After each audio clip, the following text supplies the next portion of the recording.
you for your appreciate your help. Well, the subject of my speech is the relationship between visceral mobility and back pain, and like a new approach to the treatment of spine issues. However, this is not a new approach for in the osteopathic field. It's a classical approach, but maybe for physicians is something new. So.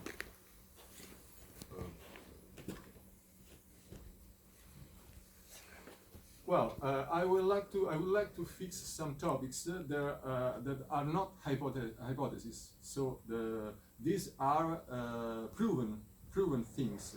The first one is that viscera move inside the abdominal cavity. Okay, and they move in a craniocaudal direction during the breath. At each breath, viscera move. Okay, during the inspiratory time, there is a caudal movement. And during the expiratory time, there is a cranial movement, and it's normal, and it's a systematic and repetitive movement that we do the whole life, more than 20,000 times a day, because we breathe more than 20,000 times a day. And the evidence of this movement has been proven since 1972 by scintillography, and then several studies have been performed by using MRI, for example, like this one of Suramo in 1984, but there are a lot of studies showing this. So there's not doubt about the fact that viscera move inside the abdominal cavity, okay? Recently, the surgical world started interesting in the so-called visceral slide. The visceral slide is the name that the surgeons use to call the visceral movement. Okay, but why the surgeons are interested in visceral slide? They're interested in it because it can be restricted, okay?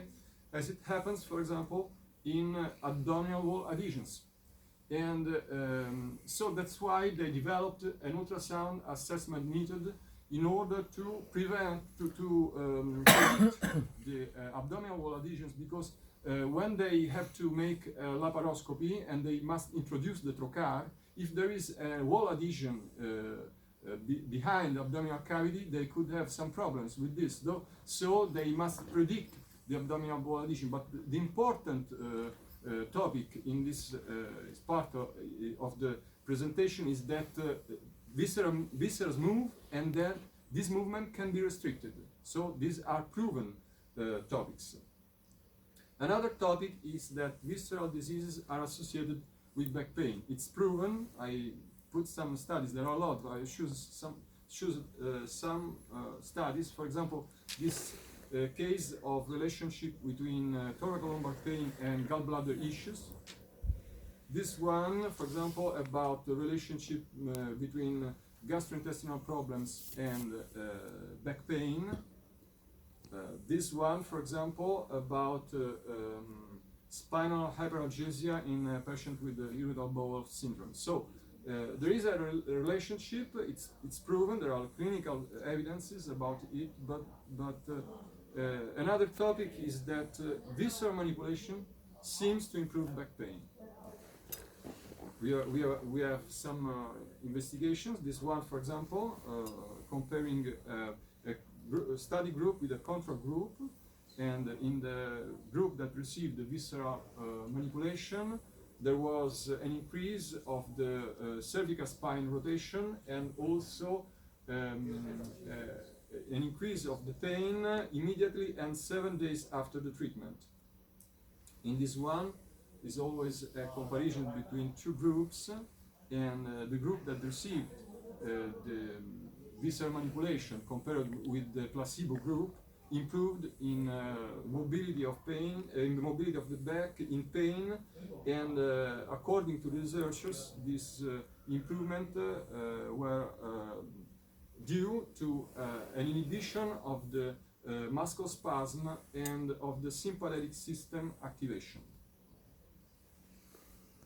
This other study, always comparing standard physiotherapy plus visceral manipulation versus standard physiotherapy plus placebo visceral manipulation. The group of people who received the visceral manipulation had less pain after 52 weeks. So This study proves that the visceral manipulation could not be effective in the short term, but in the long term it gives good results. This is another study, very interesting study is single-blinded randomized in which 15 asymptomatic subjects were submitted to visceral manipulation of the sigmoid column, and the pressure pain thresholds were measured at two levels of the spine, L1 paravertebral muscular and first dorsal interossei. And after the manipulation, there was an improvement in the pressure pain thresholds in those people. This is I think the most important one to me. It's a study performed by Paolo Tozzi and Davide Bongiorno, because in this study they assessed several variables. First, it was to compare the kidney's mobility in a group of patients with non-specific chronic low back pain versus asymptomatic people.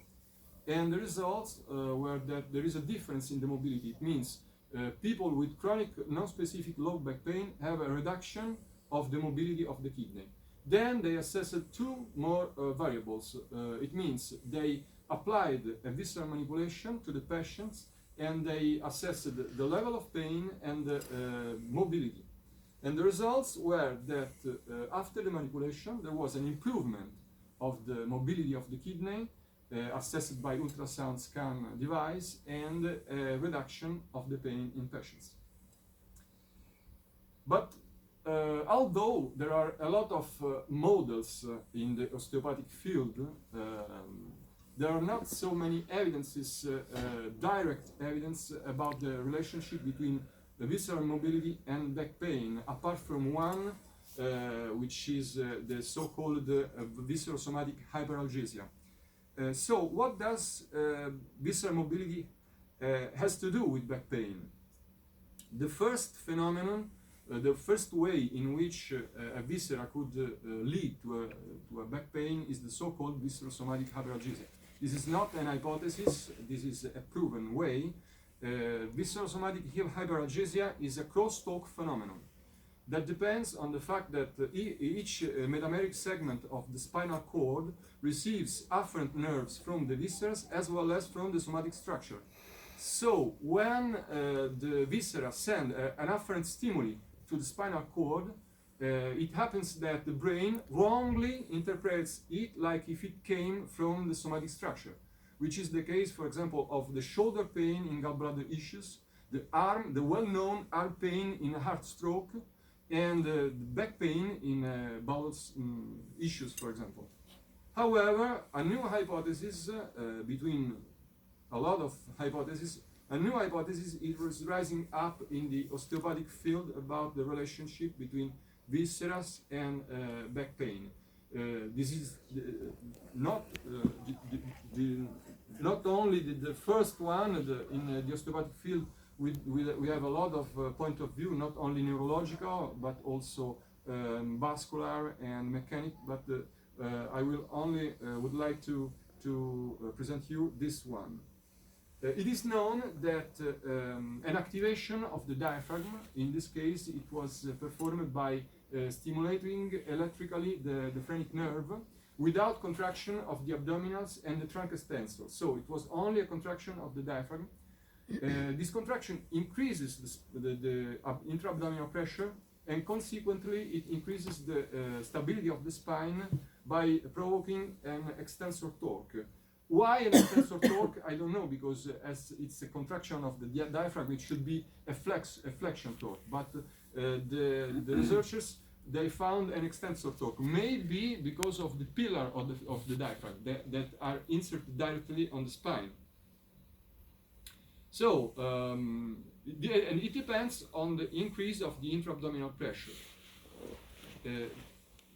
So the more is the intra-abdominal pressure, the more is the spine stability, okay? And it depends on the contraction of some muscles that I will tell you later.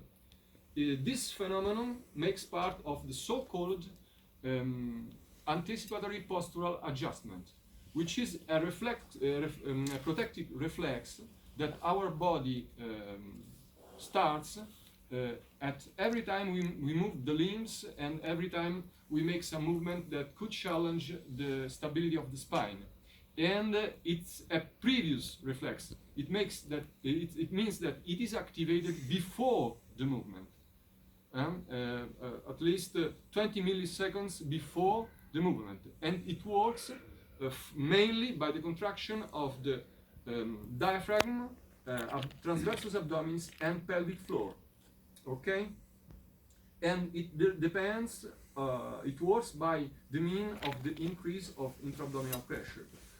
Because it produces a compression of the joints, of the articulars of the spine.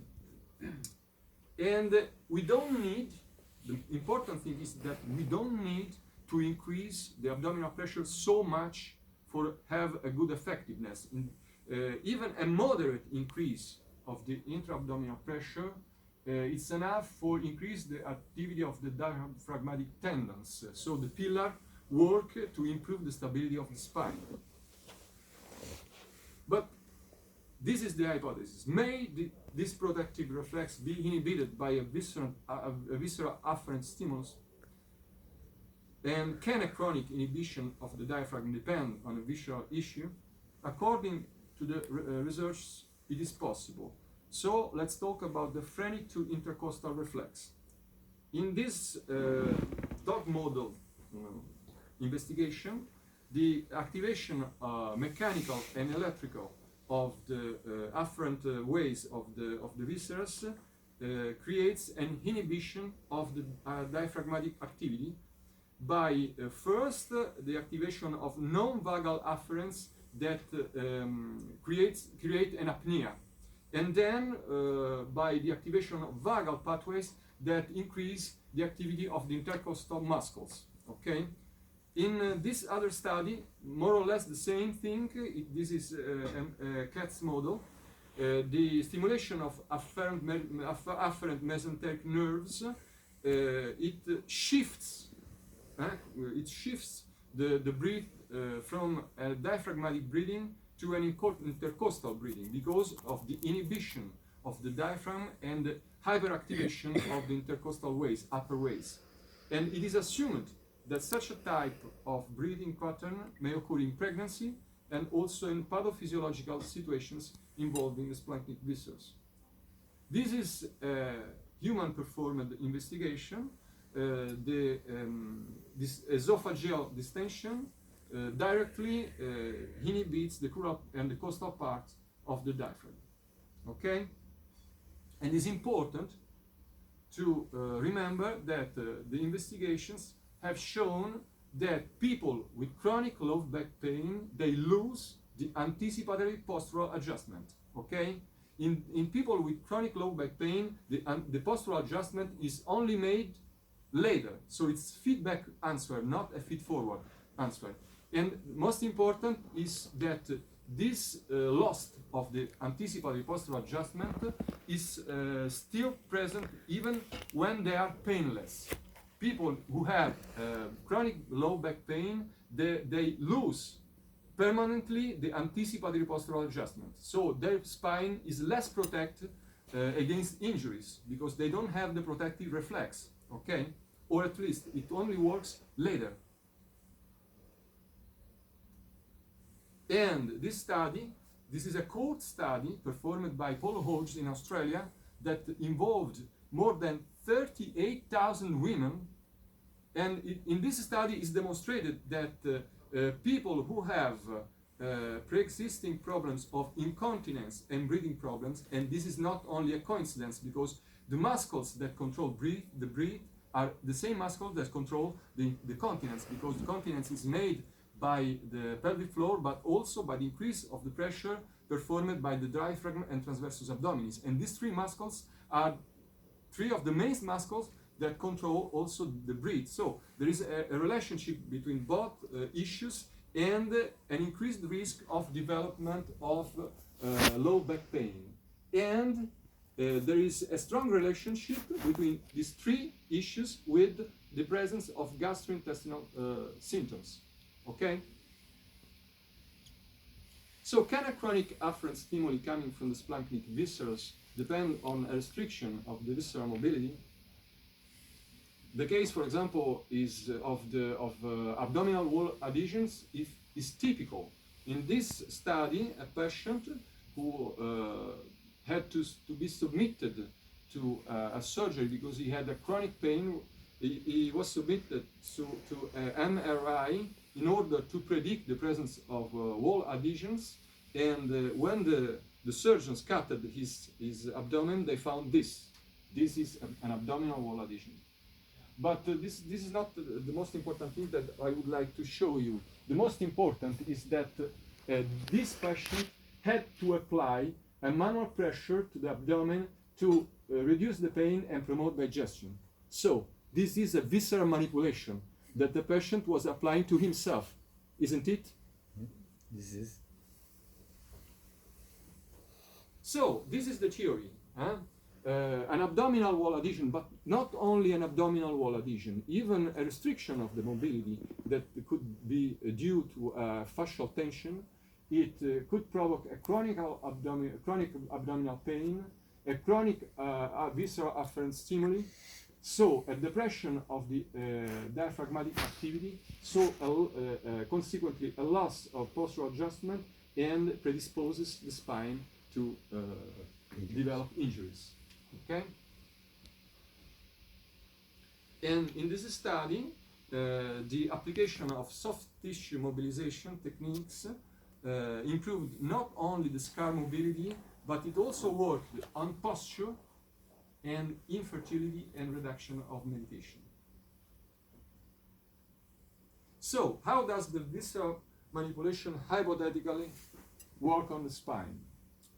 By the reduction of stiffness of the abdominal fascia, reduction of the afferent stimuli coming from the splanchnic viscerals, reduction of visceral somatic hyperalgesia, increase of visceral mobility, increase of the diaphragmatic activity, and normalization of the postural adjustment. We must not forget that there is another problem involved. When we have a restriction of the mobility, there is an increased resistance to the diaphragmatic descent during the breath, because the diaphragm must descend. And if you have a fascial tension that can reduce this restriction, this mobility, the diaphragm, he must increase his activity first in order to win this resistance, and then after a time he gives up. He gives up and he releases. And that's what happened in those patients. So that's how we work.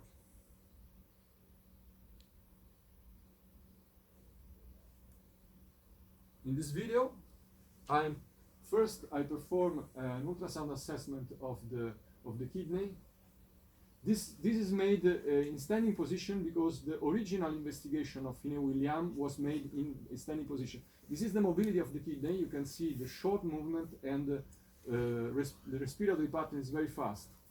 Then I check the mobility by a manual test, and I find a restriction in the caudal movement.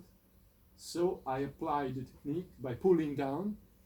Is a direct technique. In osteopathy we have a lot of techniques, exaggeration or direct technique. This is a direct technique. So I pull down until the tissue releases, and then I make a balance in order to release the fascial tension, and I assess again, second time, and that's the result. You can see that the movement is larger, even if it's not perfect, because once more, osteopathy is a global approach. I should have normalized the mobility of the diaphragm. I should have done a lot of things. In this case, I only normalized the mobility of the kidney. That's what we don't do directly in our clinics. We do something more, and then we normalize the viscera when if it's needed. Okay, so it makes part of a global approach. And in this other video, this is an original video from Finney-Williams of their study, that has been performed in 1985. This is a graphic representation, but okay, now it starts. On the left side, the mobility of a kidney before the manipulation, and on the right side, after the manipulation. Have a look here. Whoa! It must once more. This is the graphic representation. Now the real image. Short and very lack of elasticity, and look here. The amplitude of the mobility. Okay.